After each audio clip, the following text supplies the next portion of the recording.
Hello friends, welcome to Akarsha Entertainments. ఈనాటి మన episode లో మనం వినబోతున్నాం ఎద్దనపొడి సులోచనారాణి గారు, ద క్వీన్ ఆఫ్ నవల్స్, నవలా దేశపు మహారాణి. ఆవిడ రచించిన ఎంతో చక్కనైన స్టోరీ, లవబుల్ స్టోరీ కలల కౌగిలి. ఆవిడ రాసిన ఈ స్టోరీని మీకు నేను నా వాయిస్ ద్వారా వినిపించటం అనేది నిజంగా నా అదృష్టం అని అనుకుంటున్నాను.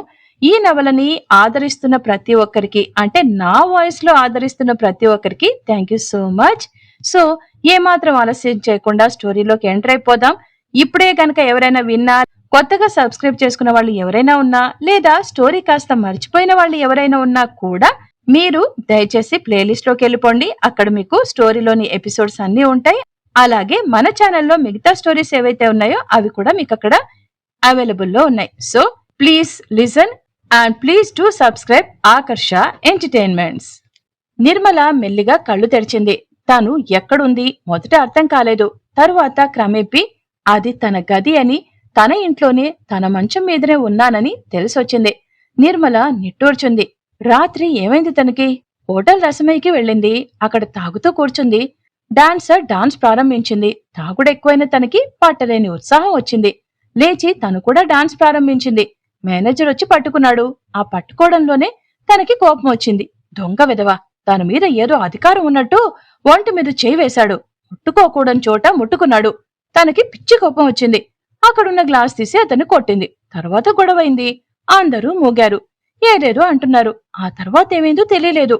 తనని ఎవరు తీసుకొచ్చారో తెలియటం లేదు. ఇంతలో గది తలుపు తీసుకుని భారతి లోపలికొచ్చింది. మంచం మీద మేలుకొని చేతిగోళ్ల వైపు చూస్తూ ఆలోచనగా పడుకొని ఉన్న నిర్మలని చూడగానే, నీలు లేచావా అంటూ దగ్గరకొచ్చింది. భారతి మంచం దగ్గరకొచ్చి నిలబడింది. నిర్మల లేవకుండా ఇంకా అలాగే పడుకుని భారతి వైపు చూస్తోంది. గుడ్ మార్నింగ్ నీలు, చిరునవ్వుతో అంది భారతి. గుడ్ మార్నింగ్, అస్పష్టంగా అంది నిర్మల. లేచి మొహం కడుక్కో, బ్రేక్ఫాస్ట్ తెప్పిస్తాను. వద్దు భారతి, నాకేం తినాలని అనిపించటం లేదు. నువ్వులే. భారతి నిర్మల భుజాలు పట్టుకుని బలవంతంగా లేపింది. అలా పట్టుకుని బాత్రూంలోకి తోసి తలుపేసింది. బయటకు వెళ్లి పనిపిల్లని కేక పెట్టి పిలిచింది. నిర్మల వచ్చేసరికి భారతి గదంతా సర్దింది. పనిపిల్ల ఊడుస్తోంది. నిర్మల రాత్రి చిందరవందరగా విసిరిపారేసిన సామాన్లన్నీ యథాస్థానంలో ఉంచబడ్డాయి.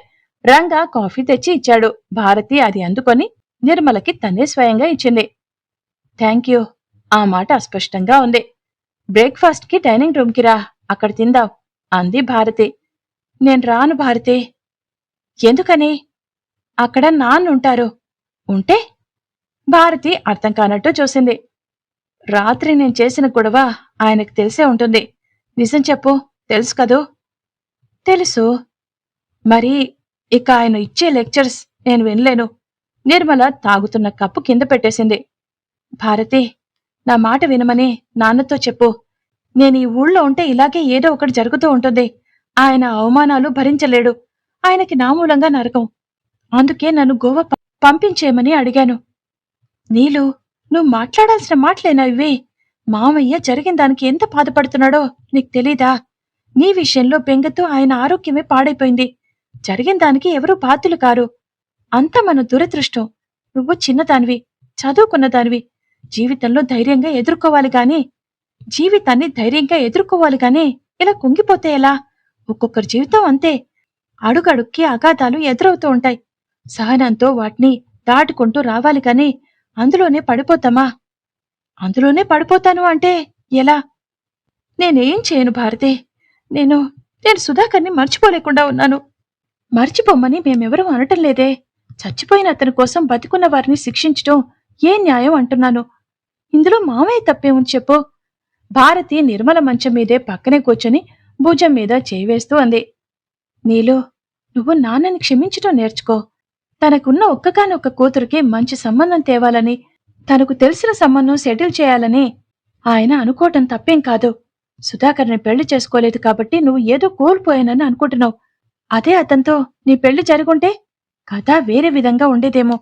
ఇంత అంతస్తుల్లో ఐశ్వర్యంతో రాణివాసంగా పెరిగిన నువ్వు ఒక తీయటి కలలో ఉన్నావు.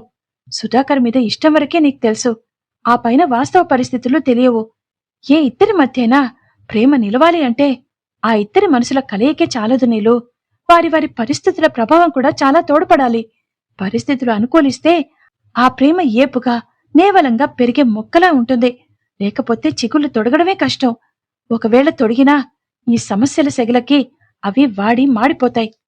అచ్చు సత్యజిత్లా మాట్లాడుతున్నావు సుమా అంది నీలు. సహవాస దోషం పోదుగా మరి.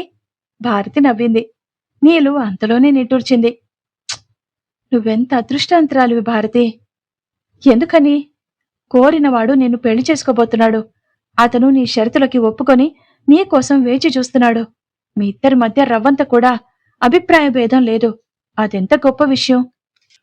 ఆ గొప్పతనం అంతా సత్యజిత్తే, నాది ఏమాత్రం కాదు చిరునవ్వుతో అంది భారతి.